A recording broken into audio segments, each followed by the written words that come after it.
Hello friends, the आयुर्वेदिक मित्र YouTube चॅनलवर आपलं स्वागत आहे. तर आता आपण बघणार आहोत की आपला सगळ्यांच्या मनात एक प्रश्न आला असेल की आता आपला रिझल्ट कधी लागणार आहे. आता पेपर झाले, आपण थिअरी पेपर दिले, आपण प्रॅक्टिकलचे पेपर दिले. तर प्रॅक्टिकलचे पेपर आपले जवळपास संपत आलेले, तर खूप कॉलेजेस संपले असतील, काही कॉलेजेस संपायचे बाकी असतील. तर आपला एक प्रश्न आहे की ते की बा आपला रिझल्ट लागेल केव्हा. आता रिझल्ट लागेल केव्हा, काय लागणार आहे, हे सर्व आपण बघू काय होते काय नाही. आता जे आपल्याला NCSN आपल्याला जे पण आपलं MHS वगैरे जे पण आपली हे कंडक्टिंग बॉडी आहे, त्यानं आपल्याला नाही का एक आपला टाइम टेबल दिला आहे प्रॅक्टिकलचा. प्रॅक्टिकलच्या टाइम टेबलमध्ये आपली लास्ट डेट काय आहे, लास्ट डेट आपली प्रॅक्टिकलची 30 मे. तर 30 मेला आपले सर्व प्रॅक्टिकल काय होणार, तर एंड होणार. 30 मेला ज्या टाइमला आपले प्रॅक्टिकल एंड झाले, तर मेजरली काय होते विदिन 50 डेज. कारण की थेअरीचा आपलं सर्व थेअरीचे पेपर रिझल्ट चेक केलेला राहतो, फक्त राहत असतात आपले त्याच्यात आपल्याला प्रॅक्टिकलचे मार्क्स टाकायला लागत असतात. प्रॅक्टिकलचे मार्क्स तसे अपलोड होतात. जेव्हा सर्व कॉलेज त्याचा डाटा देऊन टाकते, तर फक्त प्रोसेसिंग करून त्यांना एक ते रिझल्ट अपडेट करावं लागते त्याच्या साईटवर. त्याच्यावर आपलं त्याचा रिझल्ट लागून जाते. तर आता जेवढं आपलं लास्ट इयरला जेवढं आपण ट्राय केलेलं, जेवढं आपण मी ॲनालिसिस केलं, त्या हिशोबानं नाही का आपला जो रिझल्ट आहे, जसे आपले प्रॅक्टिकल एंड झाले, आपले प्रॅक्टिकल कधी एंड होणार आहे, तर काही कॉलेजचे झाले असतील, काही 1-2 बाकी असतील, तर एका एंड होतील 30 मेला सर्व प्रॅक्टिकल जवळपास एंड होऊन जाणार आहे. तर 30 मेला जसे प्रॅक्टिकल एंड झाले, तर विदिन 15 डेजमध्ये काय आपला जून पकडून घेऊ. तर जूनच्या म्हणजे 15 ते 16 जूनपर्यंत काय होईल, आपला रिझल्ट लागणं अपेक्षित आहे. तर आपला जो रिझल्ट आहे कशाचा, फर्स्ट इयरचा, तर फर्स्ट इयरचा कधी लागेल, तर 15 दिवसानंतर. कधीपासून प्रॅक्टिकल जो आपले खतम झाले, तर प्रॅक्टिकल कधी संपतील, 30 मेला. ठीक आहे. आता 30 जूनला म्हणजे आपलं जवळपास 15 ते 16 जूनपर्यंत आपला रिझल्ट लागून जाईल.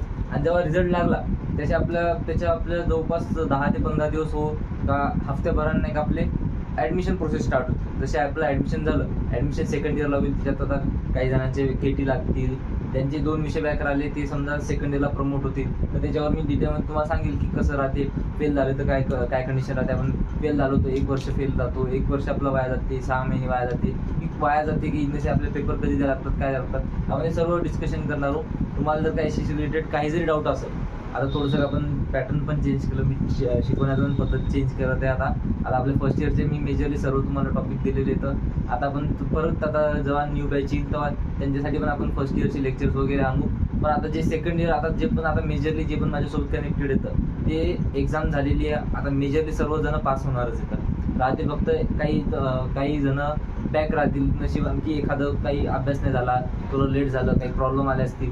तर जे फेल झाले ते तुम्ही फर्स्ट इयरसाठी माझ्यासोबत लेक्चर बघू शकता. काही प्रॉब्लेम आला तुम्हाला विचारू शकता. आणि राहिला सेकंड इयरचा प्रश्न, तर आपण लवकरच आपण सेकंड इयरचे पण लेक्चर स्टार्ट करणार आहोत. तर तुम्ही सर्व तुमच्या फ्रेंडला, ज्युनियरला सांगा, किंवा तुम्हाला काही फॉलो करायचं असेल तर तुम्हाला सर्व मी नोट्स ऑलरेडी प्रोव्हाइड केलेल्या आहेत. तुम्हाला सर्व नोट्स माहिती येतात. तुम्हाला मराठीमध्ये आपल्या कुठंच पूर्ण सब्जेक्टच्या नाही, तर मी 5 सब्जेक्टच्या notes free of cost available करून दिलेल्या आहेत. त्याचा रिझल्ट सर्वांना लास्ट इयरला मला खूप पॉझिटिव्ह रिझल्ट आलेला आहे. मुलांचे खूप पेपर चांगले गेले आहेत. आणि मी जे इम्पॉर्टंट क्वेश्चन सांगितले त्यानुसारच पेपर आलेला आहे. खूप क्वेश्चन जे येतं ते मी सांगितले होते तेच क्वेश्चन आलेले आहेत. तर ते तुम्ही मी सांगितले कसं आहे काय, तुम्ही चेक करू शकता, सर्व गोष्ट बघू शकता. ठीक आहे. आता आपण नेक्स्ट लेक्चरमध्ये भेटू, आपण अजून डिस्कशन करू. तुम्हाला जर का काही जरी प्रॉब्लेम आली तर तुम्ही या व्हॉट्सॲप नंबरवर तुम्ही मला कॉन्टॅक्ट करू शकता. फक्त तिच्यावर तुमचे जे डाऊट असतील तेच तुम्ही विचारा, बाकी दुसरं काही विचारू नका. ठीक आहे. बाकी काही प्रॉब्लेम असेल काही नसेल, आपल्या चॅनलला सबस्क्राईब करून ठेवा. चॅनलचं नाव आहे द आयुर्वेदिक मेंटर. ठीक आहे. आता आपण नेक्स्ट लेक्चर